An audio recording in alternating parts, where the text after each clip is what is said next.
Saludos a todos los doctorandos y a la profesora. Mi nombre es Ana Paulina Cisneros y a los fines de ahondar sobre las características de los derechos humanos debo señalar en primer lugar que los derechos humanos son derechos y libertades fundamentales que tenemos todas las personas por el mero hecho de existir. Son inherentes a todos nosotros, con independencia de la nacionalidad, género, origen étnico o nacional, color, religión, idioma o cualquier otra condición. Algunas de las características de los derechos humanos son, en primer lugar, que son universales. Todos los seres humanos, independientemente del país y su procedencia, están protegidos por los derechos humanos. Son derechos que están reconocidos de forma natural, de los cuales derivan otras garantías recogidas en los órdenes jurídicos de las diferentes naciones. Son indivisibles. Los derechos humanos fueron concebidos como un todo, que no se puede fragmentar. El principio de indivisibilidad hace que sean propios e inherentes a las personas. Son interdependientes. Cada uno de los derechos humanos está estrechamente ligado al resto. Es decir, no se puede vulnerar un derecho sin que los demás se vean afectados. Son integrales. La integralidad de los derechos humanos significa que estos derechos forman un todo coherente y armónico, que debe ser respetado y garantizado por los estados y la sociedad. Son de carácter absoluto. El carácter absoluto de los derechos humanos significa que estos son derechos y libertades fundamentales que tenemos todas las personas por el mero hecho de existir y que no están sujetos a condiciones ni a limitaciones arbitrarias. Son imprescriptibles y la legitimidad de los derechos humanos no se desvanece con el paso del tiempo, no tiene un plazo determinado de validez. Por eso existen múltiples mecanismos legales que los promueven y velan por su protección. Son inalienables. Ningún ser humano puede renunciar a los derechos humanos, ni mucho menos puede ser despojado de ellos. Del mismo modo, no se pueden ceder ni mercantilizar.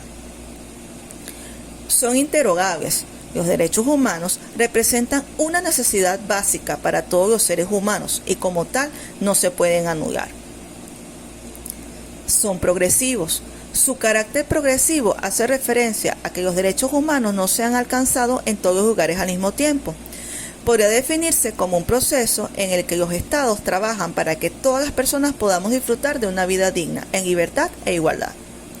Son dinámicos. Los derechos humanos son dinámicos, es decir, se adaptan a las nuevas realidades y necesidades de las personas y los grupos humanos y pueden generar nuevos derechos o reinterpretar los existentes.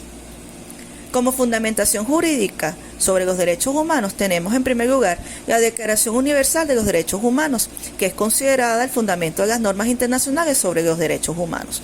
Aprobada en 1948, la Declaración Universal de los Derechos Humanos ha inspirado un valioso conjunto de tratados internacionales de derechos humanos. Los tratados internacionales de derechos humanos, que son acuerdos entre estados que obligan a respetar, proteger y cumplir los derechos humanos de las personas bajo su jurisdicción. Algunos de estos tratados son el Pacto Internacional de los Derechos Civiles y Políticos, el Pacto Internacional de Derechos Económicos, Sociales y Culturales, y la Convención Americana sobre Derechos Humanos, entre otros. Venezuela. En nuestra Constitución, la cual es el resultado de un proceso constituyente que buscó refundar el Estado venezolano sobre la base de los valores de la vida, la libertad, la justicia, la igualdad, la solidaridad, la democracia, la responsabilidad social y en general la preeminencia de los derechos humanos, la ética y el pluralismo político, ha hecho grandes reconocimientos en materia de los derechos humanos. En su título tercero establece los deberes, derechos humanos y garantías de todas las personas. Este título se divide en 9 capítulos que abarcan los derechos civiles, políticos, económicos, sociales, culturales, ambientales, de los pueblos indígenas, de la mujer, de los niños, niñas y adolescentes, de las personas con discapacidad, de los adultos mayores, de la educación, de la salud, de la seguridad social, de la participación, de la comunicación, entre otros. Asimismo, reconoce la jerarquía constitucional de los tratados, pactos y convenciones relativos a derechos humanos suscritos y ratificados por la nación.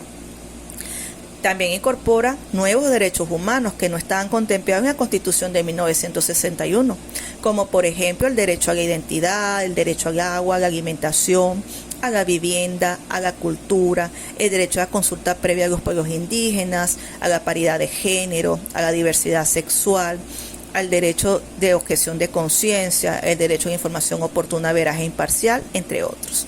Igualmente, crea mecanismos de protección y garantías de los derechos humanos, como lo es el Defensor del Pueblo, el Consejo Moral Republicano, el Poder Ciudadano, el Poder Electoral, el referéndum, la iniciativa legislativa, la revocatoria del mandato, el control social, la acción de amparo constitucional, el habeas corpus, el habeas data, el recurso de inconstitucional y muchos otros.